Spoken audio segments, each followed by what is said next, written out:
Welcome back to Free Media. I'm Amber Duke. And I'm Robby Soave. Well, libertarian comedian Dave Smith has apologized for voting for Trump, and he's calling on the president to be impeached for his recent willingness to attack Iran at Israel's behest. Now, Smith similarly criticized Trump throughout his first term, but announced he would ultimately support Trump in 2024. But now he regrets that vote. Watch this. If Donald Trump literally tried to not only fool the Iranians, but fool his own supporters into thinking that he was negotiating for peace, and then encouraged an illegal a war of aggression by the Israelis, then he should be impeached and removed. And if he didn't, and Israel has sabotaged the United States of America, and a country who is our welfare queen, a country whose wars we fight for them, whose weapons we supply to them, who we give them $4 billion a year just for existing, not to mention the $3 billion a year we give Egypt to never fight them, or the billions of dollars that we've given to Jordan to never fight them, or the billions of dollars we give to Saudi Arabia or the United Arab Emirates to never fight Israel. All that we've given them, that they would go out of their way to sabotage our peace talks, and then our president would sit there and take it and not correct the record. That's even worse. So Dave Smith is frustrated. Someone who is a prominent person, often identified with libertarianism, but then, made some splashes within libertarian world for very much not endorsing the Libertarian Party's candidate in this cycle, or actually maybe ever, and instead affirmatively supporting Donald Trump based on the foreign policy justification, now feeling some buyer's remorse there. I personally did not vote for Donald Trump, so I don't have to express the same kind of, oh my God, I can't believe that he's doing this despite what I voted for, because I just expect to not get what I want no matter who wins.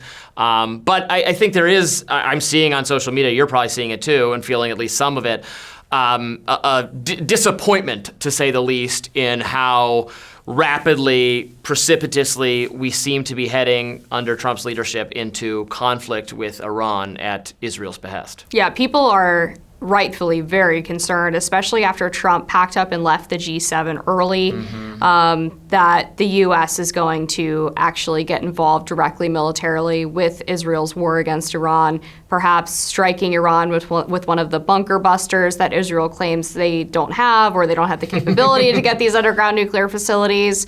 And I don't have as much anger as Dave does about Trump misleading if it was in service of lulling Iran into a sense of security to allow Israel the opportunity to strike Iran. I mean, I don't really care what Israel does. I mean, to an extent, obviously, the U.S. funds a lot of those efforts, but I'm not going to shed a tear for the Iranian regime. I also don't think it's in America's interest to be involved militarily, to certainly not to seek regime change, which seems to be what a lot of people are calling for right now, particularly Senator Lindsey Graham.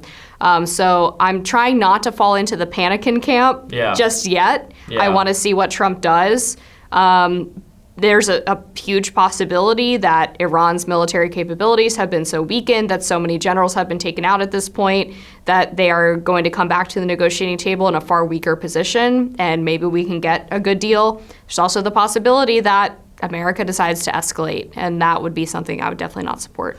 Yes, and I don't like Dave Smith said there, how Israel has handled this they immediately tried to, after they did the strikes on Iran, they immediately tried to say that Trump's talks with Iran were some kind of distraction for this to take place. Yeah, and which I don't think is I don't right. believe that No, at I don't all. think that's I don't right. believe that for 1 second.